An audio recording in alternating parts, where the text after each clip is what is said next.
कुछ समय पहले की बात है। मैं मेरी मौसी के साथ एक कार्यक्रम में गया था जहां मेरी मुलाकात एक महिला से हुई। मेरी मौसी ने मुझे उसके बारे में काफ़ी कुछ बताया जिससे सुनकर मेरी आंखें भर आई। आप भी सुनिए क्या है उस बेचारी की कहानी।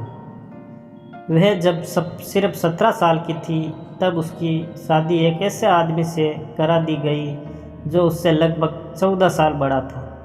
शादी के 1 महीने बाद उसे पता चला कि उसका पति शराबी है।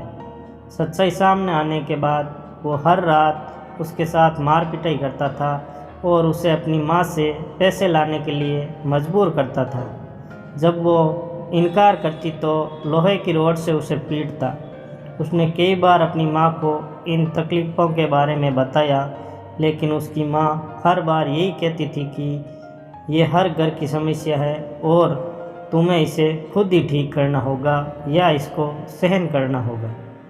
उसकी सास उसके पति से भी बदतर थी और उसे केवल 2 समय का ही भोजन देती थी और उसे सफाई, कपड़े धोने आदि जैसे सभी प्रकार के काम करने के लिए मजबूर करती थी। कुछ महीने बाद जब वह गर्भवती हो गई तो उसके परिवार वालों ने कहा कि अगर तुमने लड़की को जन्म दिया तो तुम्हें यह घर छोड़ना पड़ेगा। दुर्भाग्य से उसने एक लड़की को जन्म दिया। वह दिन उसकी ज़िंदगी का सबसे बुरा दिन था और उन्होंने उसे बुरी तरह से पीटा और घर छोड़ने के लिए मजबूर कर दिया। ऐसे में कोई क्या करेगा? उसने आत्महत्या के बारे में सोचा, लेकिन उस बच्ची के चेहरे ने उसे रोक दिया। वह जानती थी कि उसे अपनी बच्ची को सफल बनाने के लिए कड़ी मेहनत करनी होगी। उसने अपनी सोने की बालियां बेच दी और एक पेपर कैरी बैग फैक्ट्री में नौकरी करने लगी, जहां उसे 2000 कैरी बैग बनाने के लिए सिर्फ 150 रुपये मिलते थे, जहां उसे रोज़ाना कम से कम 8 से 9 घंटे काम करना पड़ता था।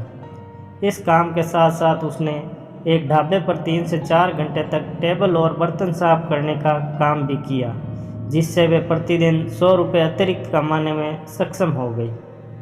इस प्रकार अब वे प्रतिदिन 250 से 300 रुपये तक की कमाई करने लग गई, जो उसके बच्चे के पालन के लिए पर्याप्त थे। लेकिन कुछ महीनों बाद उसे पीठ संबंधी कुछ समस्याओं का सामना करना पड़ा और इससे वे कमज़ोर हो गई। इस समस्या के बाद उसे सफाई की नौकरी छोड़नी पड़ी और खिलौनों की फैक्ट्री में मजदूर के तौर पर काम करना शुरू कर दिया। इस तरह उसने अपनी बेटी की शिक्षा का प्रबंधन किया और अपने बच्चों के जीवन को आसान बनाने के लिए कई काम किए।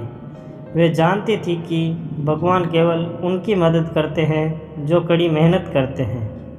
अभी मैंने कल ही सुना था कि उसकी बेटी ने हायर सेकेंडरी में 93% अंक हासिल किए और वे आगे पढ़कर डॉक्टर बनना चाहती है। अपने पति को छोड़ देने के बाद उसके पास अपनी बेटी के अलावा कुछ नहीं था और उसे कोई आइडिया भी नहीं था कि वे आगे क्या करेगी, लेकिन उसे खुद पर पूरा भरोसा था। दोस्तों, आजकल थोड़ी सी समस्या आई नहीं कि लोग हार मान लेते हैं, डिप्रेस्ड हो जाते हैं या अपने जीवन को ही समाप्त करने की सोचते हैं।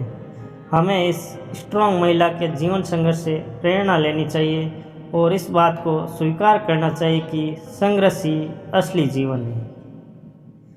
अगर ये प्रेरणादायी कहानी आपको अच्छी लगी है तो लाइक एंड शेयर ज़रूर करें।